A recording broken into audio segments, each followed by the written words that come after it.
Hello friends, good evening. मैं शिवम कुमार स्वागत करता हूं आप सभी का आपके अपने यूट्यूब चैनल ज्ञान एक्सपी में। दोस्तों, आज की इस वीडियो में हम भारतीय संविधान से संबंधित कुछ महत्वपूर्ण प्रश्न डिस्कस करेंगे और ये इसका पार्ट फर्स्ट है। ठीक है, इसके पार्ट्स अदर पार्ट्स जो हैं जो कि फर्स्ट सेकंड थर्ड जितने भी कवर होंगे, क्योंकि काफ़ी लंबा टॉपिक है तो हम उसमें भी कवर करेंगे। ठीक है, तो फ्रेंड्स ये इस वीडियो का पार्ट फर्स्ट है। ठीक है, तो आज की इस वीडियो में हम कुछ ही क्वेश्चन, लगभग 35 क्वेश्चन के अप्रॉक्सीमेट जो है डिस्कस करेंगे। तो प्लीज़ आप लोग वीडियो के अंत तक बने रहिएगा। दोस्तों प्लीज़ आप वीडियो को शेयर कर दीजिए ताकि इसमें और लोग भी जुड़ जाएं।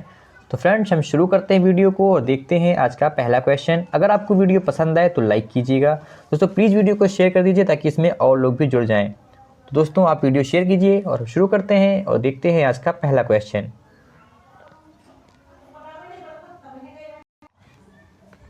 तो फ्रेंड्स आपका पहला क्वेश्चन है कि किसने यह कहा है कि कोई भी राजनीति धर्म से रहित नहीं है। तो अच्छा क्वेश्चन है और बताइए कि किसने कहा है कि कोई भी राजनीति धर्म से रहित नहीं है। आपके ऑप्शन है नेहरू, गांधी, विनोबा भावे या जयप्रकाश नारायण।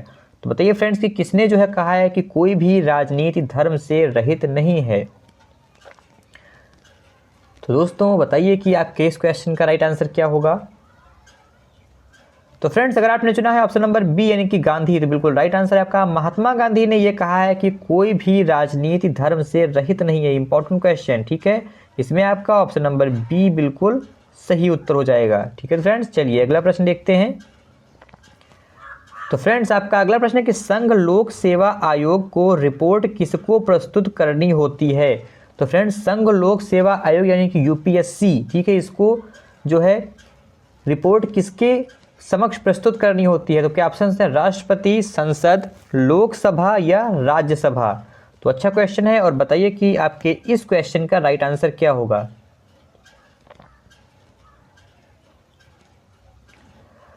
तो फ्रेंड्स अगर आपने चुना है ऑप्शन नंबर ए यानी कि राष्ट्रपति, तो बिल्कुल राइट आंसर है आपका।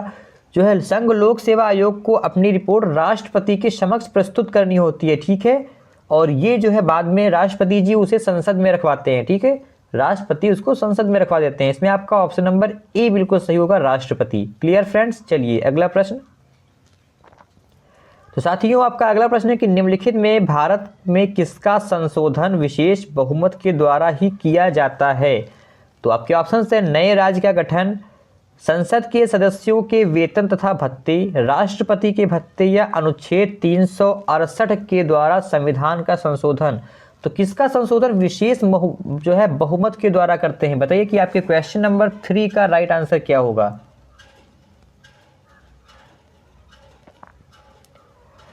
तो फ्रेंड्स अगर आपने चुना है ऑप्शन नंबर डी यानी कि 368 के द्वारा संविधान का संशोधन, ठीक है, बिल्कुल राइट आंसर है आपका। इसे जो है इसका संशोधन विशेष बहुमत के द्वारा किया जाता है, 2/3। ठीक है, इतने बहुमत के द्वारा किया जाता है, यानी कि जो है कुल सदस्यों के आधे से अधिक सदस्यों का। ठीक है, इसमें जो है उनकी समष्टि यानी कि संतुष्टि अनिवार्य रहती है। ठीक है, आधे से ज़्यादा। तो इसमें आपका ऑप्शन नंबर डी सही होगा। ठीक है फ्रेंड्स, दोस्तों आपसे एक रिक्वेस्ट मैं हमेशा करता हूँ कि प्लीज़ आप लोग वीडियो को शेयर कर दिया करिए। ठीक है, क्योंकि आप जब वीडियो शेयर करते हैं जो संख्या ज़्यादा होती है तो उसमें हमें बहुत अच्छा मिलता है, लगता है, और आपकी एक लाइक से हमको मोटिवेशन मिलता है। ठीक है, प्लीज़ वीडियो को शेयर कीजिए। तो और आप खुद देखते हैं कि हम कितनी मेहनत करते हैं आपके लिए बेस्ट क्वेश्चन लाते हैं। आपके सामने जितने आए हुए क्वेश्चन से वही डिस्कस करते हैं। बाकी अगर चाहें तो आपको वगैरह वगैरह क्वेश्चन पढ़ा दें कि जल का पीएच मान कितना होता है, जल का सूत्र क्या होता है, ऐसे छोटे छोटे क्वेश्चन आप करेंगे। आप सोचेंगे अरे वाह मैंने इतने क्वेश्चन कर लिए, लेकिन आपको लगता है कि कभी जल का सूत्र पूछेगा आपके एनटीपीसी या एसएससी एग्जाम में? लगता है आपको? नहीं ना।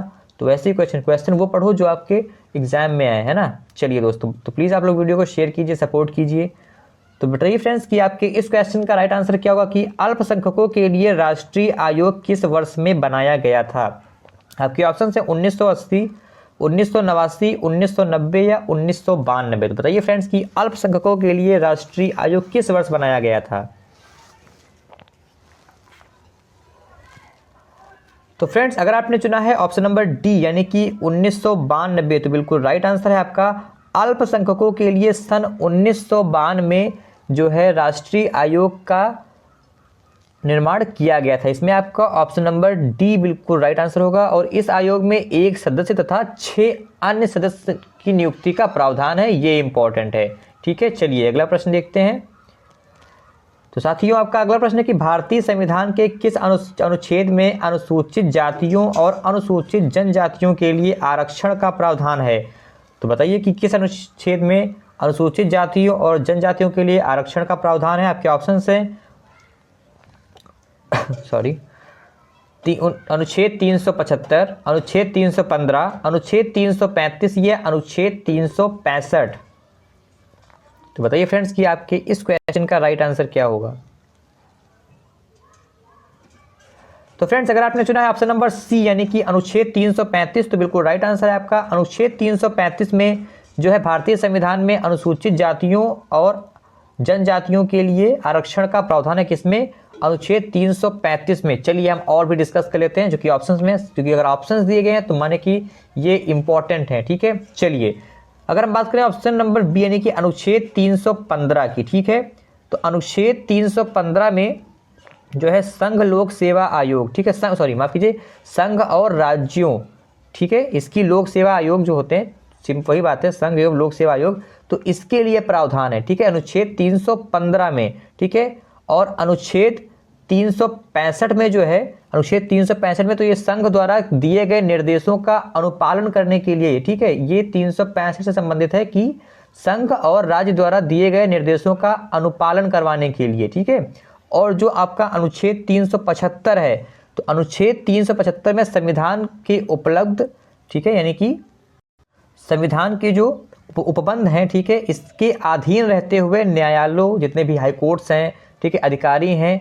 इनको कार्य करते रहना है। ठीक है, ये इसमें उल्लेख किया गया है अनुच्छेद 375 में। तो आई थिंक फ्रेंड्स आपके तीनों क्लियर हो गए होंगे। इसमें आपका ऑप्शन नंबर सी बिल्कुल सही आंसर हो जाएगा। अगर चाहें तो वीडियो को 10 सेकंड बैक कर लीजिए, मैं शॉर्ट में बता देता हूँ। अनुच्छेद 315 में संघ एवं राज्य लोक सेवा आयोग के लिए है। 365 में संविधान द्वारा दिए गए निर्देशों का अनुपालन कराने के लिए है। अनुच्छेद 335 में जनजातियों और अनुसूचित जनजातियों के लिए आरक्षण के लिए है। और अनुच्छेद 315 में उसके जो हाई कोर्ट्स हैं, अधिकारी हैं, इनके कार्य कराने के लिए। ठीक है, ऑप्शन नंबर सी आपका इस प्रश्न के लिए बिल्कुल सही होगा। ठीक है, चलिए अगला प्रश्न देखते हैं। तो फ्रेंड्स, आपका अगला प्रश्न है कि महिलाओं के सशक्तिकरण के लिए राष्ट्रीय नीति किस वर्ष में अपनाई गई थी? आपके ऑप्शन से 1991, 1995, 2001 या 2005। तो बताइए कि महिलाओं के सशक्तिकरण के लिए राष्ट्रीय नीति किस वर्ष में अपनाई गई थी? तो फ्रेंड्स, ये अपनाई गई थी सन 2001 में। ठीक है, 2001 में महिलाओं की सशक्तिकरण के लिए राष्ट्रीय नीति अपनाई गई थी। ऑप्शन नंबर सी आपका इस प्रश्न के लिए बिल्कुल सही होगा। ठीक है, चलिए अगला प्रश्न। तो फ्रेंड्स, आपका अगला प्रश्न है कि भारत में सूचना का अधिकार अधिनियम कब पारित किया गया था? अच्छा क्वेश्चन है। तो भारत में सूचना का अधिकार अधिनियम कब अधिनियमित किया गया था? आपके ऑप्शंस हैं 15 अगस्त 2005, 15 मार्च 2005, 15 जून 2005 या 15 जुलाई 2005। देखिए 2005 में तो किया गया था, ये कंफर्म हो गया, लेकिन डेट क्या थी वो बताइए आप लोग। तो फ्रेंड्स, ये थी 15 जून। ठीक है, 15 जून 2005 को भारत में सूचना का अधिकार अधिनियम अधिनियमित किया गया था। ऑप्शन नंबर सी आपका इस प्रश्न के लिए बिल्कुल सही उत्तर हो जाएगा। ठीक है फ्रेंड, और इसका पीडीएफ भी आपको मिल सकता है। ठीक है, पीडीएफ के लिए आपको टेलीग्राम ऐप जो है, आप हमारा जो है उस पर ग्रुप है, उसको ज्वाइन कर लीजिए, लिंक डिस्क्रिप्शन बॉक्स में, या आप जॉब एक्सपी सर्च करके भी आप हमारे ग्रुप से जुड़ सकते हैं। 94 के पास में मेंबर्स हैं, ये ध्यान रखिएगा। ठीक है, तो फ्रेंड्स, आपका अगला क्वेश्चन है कि कौन सा अनुच्छेद भारतीय संसद को संविधान में संशोधन करने की शक्ति प्रदान करता है? बहुत अच्छा क्वेश्चन है। तो ऐसा कौन सा अनुच्छेद है जो भारतीय संसद को संविधान में संशोधन करने की शक्ति प्रदान करता है? आपके ऑप्शंस हैं अनुच्छेद 368, अनुच्छेद 252, अनुच्छेद 254 या अनुच्छेद 256।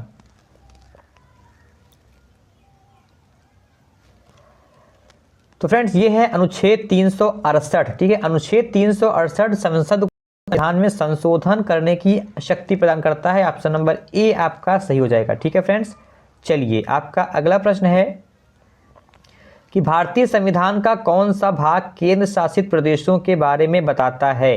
तो भाग 6, भाग 8, भाग 7, भाग 8 या भाग 9। तो ऐसा कौन सा संविधान का भाग है जो है केंद्र शासित प्रदेशों के बारे में बताता है? फ्रेंड्स, प्लीज़ आप लोग वीडियो को शेयर कर दीजिए, खुद देखिए कितना इंपॉर्टेंट सेशन है, तो आप लोग भी हमारा सपोर्ट कीजिए। तो बताइए कि आपके इस क्वेश्चन का राइट आंसर क्या होगा। तो फ्रेंड्स अगर आपने चुना ऑप्शन नंबर सी यानी कि अनुच्छेद माफ कीजिए भाग 8, तो बिल्कुल राइट आंसर है आपका। भाग 8 भारतीय संविधान को केंद्र शासित प्रदेशों के बारे में बताता है। ऑप्शन नंबर सी आपका इस प्रश्न के लिए बिल्कुल सही उत्तर हो जाएगा। ठीक है फ्रेंड्स, चलिए अगला प्रश्न। तो फ्रेंड्स आपका अगला प्रश्न है कि निम्नलिखित में से कौन सा गठबंधन सरकार के बारे में सही है। तो ये ऑप्शंस हैं कि विभिन्न स्तरों पर सत्ता की साझेदारी, विभिन्न सामाजिक समूह के बीच सत्ता की साझेदारी, दो या अधिक दलों के बीच सत्ता की साझेदारी। तो बताइए कि इनमें से कौन सा गठबंधन सरकार के बारे में सही है।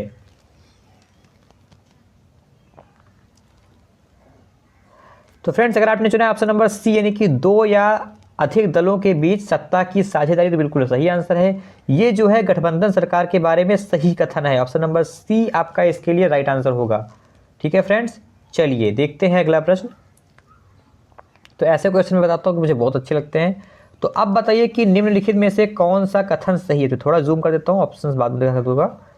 तो आपके ऑप्शंस है कि संघीय सरकार में अधिकार विधानमंडल, कार्यकारी तथा न्यायतंत्र में वितरित होता है। यानी कि संघीय सरकार में जो अधिकार विधानमंडल, कार्यकारी तथा न्यायतंत्र में वितरित होता है। ऑप्शन 2 है आपका राजनैतिक स्पर्धा के कारण लोकतंत्र में सामाजिक विभाजन राजनीति में प्रतिबिंबित होता है। फिर ऑप्शन है आपका कि सांप्रदायिक राजनीति किसी एक धर्म को अन्य से बेहतर मानने पर आधारित है। यानी कि जो सांप्रदायिक राजनीति है किसी एक धर्म को अन्य से बेहतर मानने पर आधारित है। तो बताइए फ्रेंड्स कि इनमें से आपका कौन सा कथन सही है। 1 और 2 यानी कि सभी, पहला तथा तीसरा या दूसरा तथा तीसरा। तो बताइए फ्रेंड्स कि इनमें से आपका राइट आंसर क्या होगा। काफ़ी टफ क्वेश्चन है और बताइए। तो फ्रेंड देखिए इसमें जो है इसमें तीनों कथन सही हैं। ठीक है, तो इसमें आपका ऑप्शन नंबर बी सही होगा। आप लोग वीडियो को 10 सेकंड बैक कर लीजिए और पीडीएफ में आपको ये क्लियरली दिख जाएगा। ठीक है, तो फ्रेंड्स देखते हैं अगला प्रश्न।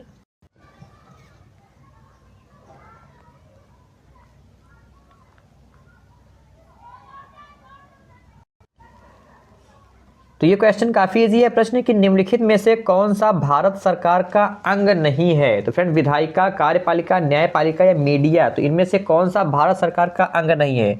तो काफ़ी सिंपल सा क्वेश्चन है। और बताइए कि फ्रेंड्स कि आपके क्वेश्चन नंबर 13 का राइट आंसर क्या होगा।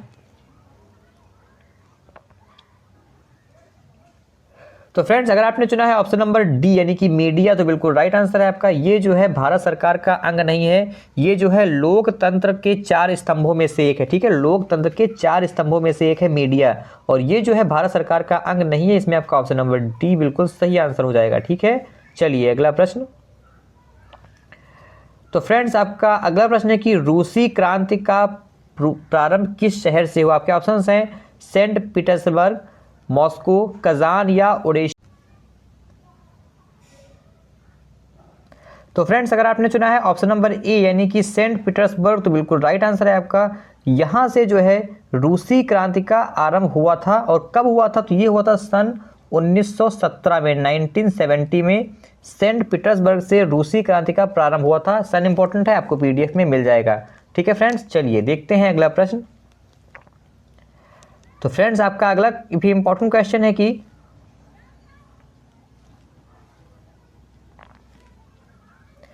चीन की मुक्ति के समय चीनी कम्युनिस्ट पार्टी का अध्यक्ष कौन था। तो अच्छा क्वेश्चन है। आपके ऑप्शंस हैं झाओ एनाई, डेंग जियाओपिंग, माओ डिजोंग या ल्यू शाओकी। तो फ्रेंड्स बताइए कि चीन की मुक्ति के समय चीनी कम्युनिस्ट पार्टी का अध्यक्ष कौन था। तो फ्रेंड्स अगर आपने चुना है ऑप्शन नंबर सी यानी कि माओ डिजोंग, तो बिल्कुल राइट आंसर है आपका। ये जो है चीनी कम्युनिस्ट पार्टी के अध्यक्ष थे चीन की मुक्ति के समय। ठीक है, ऑप्शन नंबर सी आपका इसके लिए राइट आंसर हो जाएगा। ठीक है, चलिए अगला प्रश्न। तो फ्रेंड्स आपका अगला प्रश्न है कि निम्न में से एक कानून महिलाओं के हित के पक्ष में है।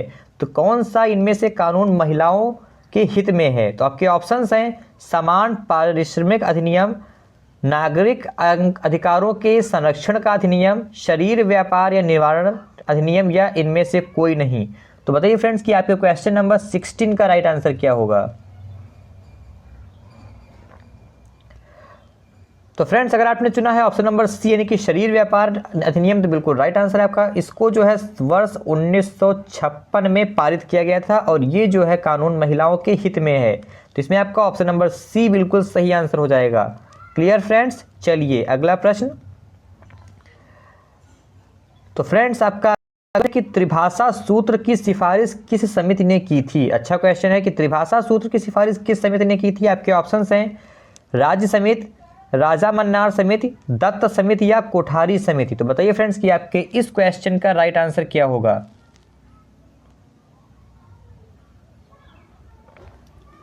तो फ्रेंड्स अगर आपने चुना है ऑप्शन नंबर डी यानी कि कोठारी समिति, तो बिल्कुल राइट आंसर है आपका। कोठारी समिति ने त्रिभाषा सूत्र त्रिभाषा सूत्र की सिफारिश की थी। इसमें आपका ऑप्शन नंबर डी बिल्कुल सही उत्तर हो जाएगा। ठीक है दोस्तों, चलिए अगला प्रश्न। तो फ्रेंड ये क्वेश्चन कुछ अच्छे से नहीं आया है, चलिए देख लेते हैं। इंपॉर्टेंट है कि यूएसए का राष्ट्रपति उच्चतम न्यायालय के न्यायाधीशों की नियुक्ति किस प्रकार करता है। तो यूएसए का जो प्रेसिडेंट होता है वो जो हाई कोर्ट के जस्टिस होते हैं उनकी नियुक्ति किस टाइप से करता है। आपके ऑप्शन है सीनेट की सहमति से, अपने विवेकानुसार, हाउस ऑफ रिप्रेजेंटेटिव्स की सहमति से या इनमें से कोई नहीं। तो बताइए फ्रेंड्स कि आपके क्वेश्चन नंबर 18 का राइट आंसर क्या होगा। तो फ्रेंड्स ये देखिए ये सीनेट की सहमति से करता है। ठीक है, ऑप्शन नंबर ए इसमें आपका राइट आंसर होगा कि जो यूएसए का राष्ट्रपति होता है ये सीनेट की सहमति से उच्चतम न्यायालय के न्यायाधीशों की नियुक्ति करता है। इसमें आपका ऑप्शन नंबर ए बिल्कुल सही उत्तर हो जाएगा। क्लियर फ्रेंड्स, चलिए अगला प्रश्न। तो फ्रेंड्स आपका अगला प्रश्न है कि निम्नलिखित में से कौन सा आध्यात्मक सरकार का एक गुण है। फ्रेंड्स ये ऑप्शन काफ़ी बड़े हैं, आप देख लीजिए और बताइए कि इसमें से कौन सा जो है आध्यात्मक सरकार का एक गुण है। तो फ्रेंड्स कुछ टाइम दे रहा हूं आपको। तो चलिए फ्रेंड्स अगर आपने चुना है ऑप्शन नंबर डी यानी कि ये सभी, तो बिल्कुल राइट आंसर है आपका। यानी कि ये लोगों की स्वतंत्रता को सुरक्षित करता है, नीतियों के शीघ्र निष्पादन को सुनिश्चित करता है और कार्यपालिका की नियत कार्यविधि को अत्यंत स्थिरता की भावना से प्रदान करता है। ये जो है एक आध्यात्मिक सरकार का गुण होता है। ठीक है, तो इसमें आपका ऑप्शन नंबर डी बिल्कुल सही उत्तर हो जाएगा। ठीक है फ्रेंड्स, चलिए अगला प्रश्न। तो फ्रेंड्स आपका अगला प्रश्न है कि निम्न में से आध्यात्मिक यानी कि राष्ट्रपति वाली सरकार किस प्रकार से बनती है। ऑप्शन है कार्यकाल की निश्चित अवधि, कार्यपालिका तथा विधानमंडल के सदस्यों के बीच कोई दोहराव नहीं, राष्ट्रपति का लोकमत द्वारा चुनाव या ये सभी। तो बताइए फ्रेंड्स कि आध्यात्मिक सरकार यानी कि राष्ट्रपति वाली सरकार किस प्रकार से बनती है। तो फ्रेंड्स ये सभी। ठीक है, ये बिल्कुल राइट आंसर है आपका ऑप्शन नंबर डी जो है कार्यकाल की निश्चित अवधि। ठीक है, कार्यपालिका तथा विधानमंडलों के सदस्य के बीच कोई दोहराव नहीं और राष्ट्रपति का लोकमत द्वारा चुनाव, इनके द्वारा राष्ट्रपति वाली सरकार बनती है। तो इसमें आपका ऑप्शन नंबर डी बिल्कुल सही उत्तर है। ठीक है, चलिए अब आपका अगला प्रश्न है आपके सामने।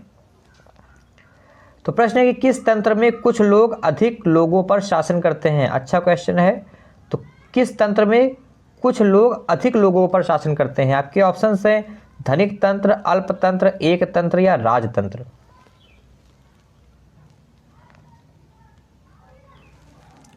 तो फ्रेंड्स अगर आपने चुना है ऑप्शन नंबर बी यानी कि अल्पतंत्र, तो बिल्कुल राइट आंसर है आपका। अल्पतंत्र में कुछ लोग अधिक लोगों पर शासन करते हैं। इसमें आपका ऑप्शन नंबर बी बिल्कुल सही उत्तर हो जाएगा। ठीक है, चलिए अगला प्रश्न। तो फ्रेंड्स आपका अगला प्रश्न है कि संयुक्त राष्ट्र संघ के सदस्य देशों ने विश्व शांति तथा उसकी सुरक्षा की प्राथमिक जिम्मेदारी किसे सौंपी है। अच्छा क्वेश्चन है। तो संयुक्त राष्ट्र संघ के सदस्य जो हैं उन्होंने देश की विश्व शांति किसके ऊपर सौंपी है, किसकी जिम्मेदारी पर। आपके ऑप्शंस हैं सामान्य सभा, आर्थिक तथा सामाजिक परिषद, सुरक्षा परिषद या अंतर्राष्ट्रीय न्यायपीठ। तो अच्छा क्वेश्चन है। बताइए फ्रेंड्स कि आपके क्वेश्चन नंबर 22 का राइट आंसर क्या होगा।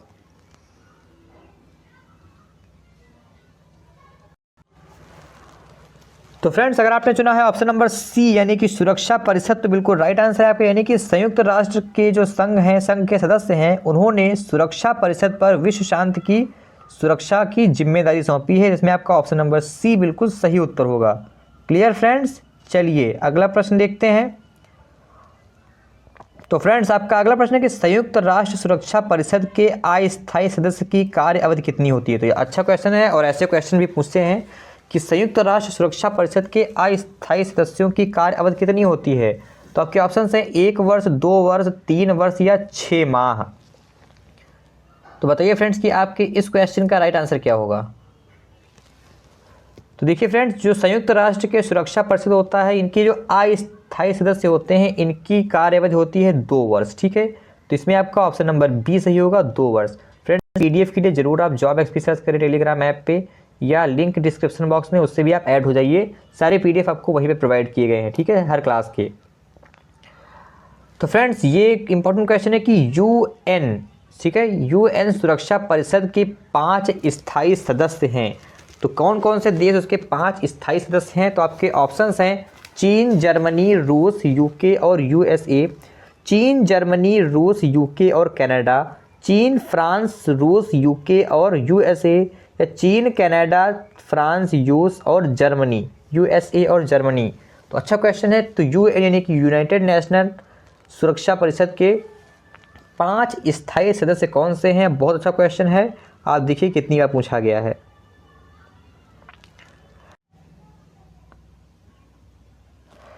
तो फ्रेंड्स अगर आपने चुना है ऑप्शन नंबर सी यानी कि चीन, फ्रांस, रूस, यूके और यूएसए, तो बिल्कुल राइट आंसर है आपका। ये जो है यूएन सुरक्षा परिषद के 5 स्थायी सदस्य हैं। इंपॉर्टेंट क्वेश्चन है, इसको याद रखिएगा, ठीक है दोस्तों। चलिए देखते हैं अगला प्रश्न। तो फ्रेंड्स आपका अगला प्रश्न है कि निम्नलिखित में से कौन सा देश संयुक्त राष्ट्र सुरक्षा परिषद का स्थायी सदस्य है। तो ये भी अच्छा क्वेश्चन है। तो कौन सा देश संयुक्त राष्ट्र सुरक्षा परिषद का स्थायी सदस्य है। तो आपके ऑप्शंस हैं स्विट्जरलैंड, चीन का लोक गणतंत्र, जापान या यूक्रेन। तो बताइए फ्रेंड्स कि कौन सा सुरक्षा परिषद अधिनियम सुरक्षा परिषद का स्थायी सदस्य है। तो फ्रेंड्स अगर आपने चुना है ऑप्शन नंबर बी यानी कि चीन का लोक गणतंत्र, तो बिल्कुल राइट आंसर है आपका। ये जो है संयुक्त राष्ट्र सुरक्षा परिषद का स्थायी सदस्य है। कौन? चीन, ठीक है। इसमें आपका ऑप्शन नंबर बी सही होगा, ठीक है। चलिए अगला प्रश्न। तो फ्रेंड्स आपका अगला प्रश्न है कि कितने देश यूएन जनरल असेंबली के सदस्य हैं। तो कितने देश जो यूनाइटेड नेशन जनरल असेंबली के मेंबर हैं। आपके ऑप्शंस हैं 190, 191, 192 या 193। Very important question. और बताइए कि आपके इस क्वेश्चन का राइट आंसर क्या होगा।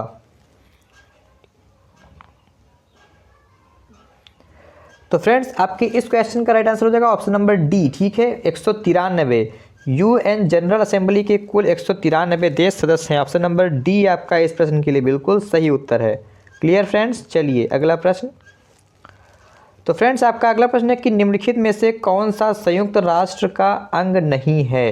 तो अंतर्राष्ट्रीय न्यायालय, न्यायिक परिषद, न्यायिक परिषद होना चाहिए शायद, ठीक है, आर्थिक और सामाजिक परिषद या हाउस ऑफ कॉमन्स। तो बताइए फ्रेंड्स कि इनमें से कौन सा संयुक्त राष्ट्र का अंग नहीं है। तो फ्रेंड्स आप लोग ऑप्शंस देख के समझ गए होंगे कि हाउस ऑफ कॉमन्स जो है ये संयुक्त राष्ट्र का अंग नहीं है। तो जिनका भी आंसर ऑप्शन नंबर डी आया है बिल्कुल सही उत्तर है। Clear friends. चलिए देखते हैं अगला प्रश्न। तो फ्रेंड्स आपका अगला प्रश्न है कि अंतर्राष्ट्रीय न्यायालय में न्यायाधीशों की संख्या है। तो अंतर्राष्ट्रीय यानी इंटरनेशनल हाई कोर्ट में जस्टिस की कितनी संख्या है। आपके ऑप्शन हैं 11, 15, 18 या 7।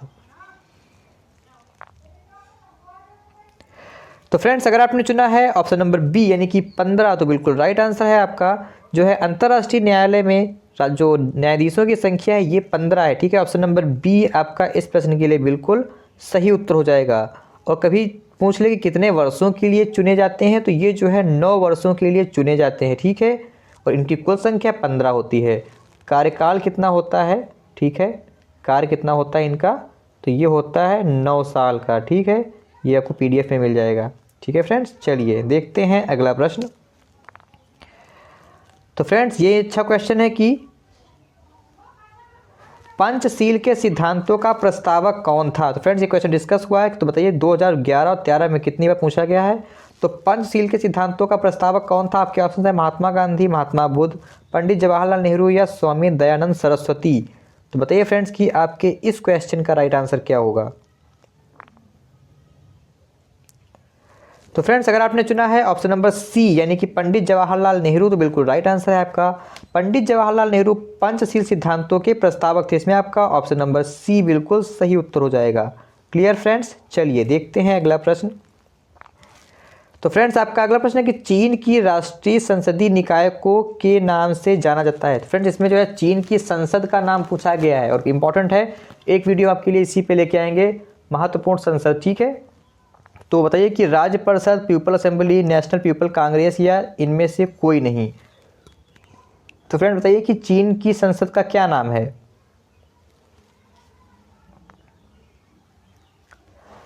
तो फ्रेंड्स अगर आपने चुना है ऑप्शन नंबर सी यानी कि नेशनल पीपल्स कांग्रेस, तो बिल्कुल राइट आंसर है आपका। ये चीन की संसद का नाम है national people's congress. Clear friends, चलिए देखते हैं अगला प्रश्न। तो फ्रेंड्स ये भी काफ़ी अच्छा क्वेश्चन है कि सरकार किसकी एजेंसी है। तो अच्छा क्वेश्चन है कि सरकार किसकी एजेंसी है, संप्रभु की, समाज की, राज्य की या राजनीतिक दल की।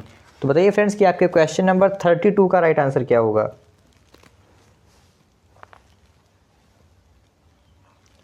तो फ्रेंड्स अगर आपने चुना है ऑप्शन नंबर सी यानी कि राज्य की, तो बिल्कुल राइट आंसर है आपका। सरकार जो है ये राज्य की एजेंसी है। ऑप्शन नंबर सी आपका इस प्रश्न के लिए बिल्कुल सही उत्तर हो जाएगा। ठीक है फ्रेंड्स, चलिए देखते हैं अगला प्रश्न।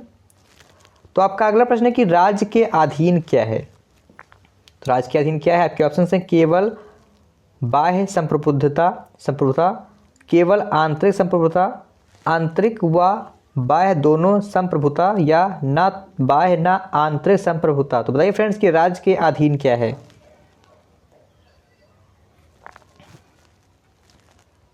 तो फ्रेंड्स अगर आपने चुना है ऑप्शन नंबर सी यानी कि आंतरिक एवं बाह्य संप्रभुता, तो बिल्कुल राइट आंसर है आपका। ये दोनों जो है राज्य के अधीन है, तो इसमें आपका ऑप्शन नंबर सी बिल्कुल सही आंसर हो जाएगा।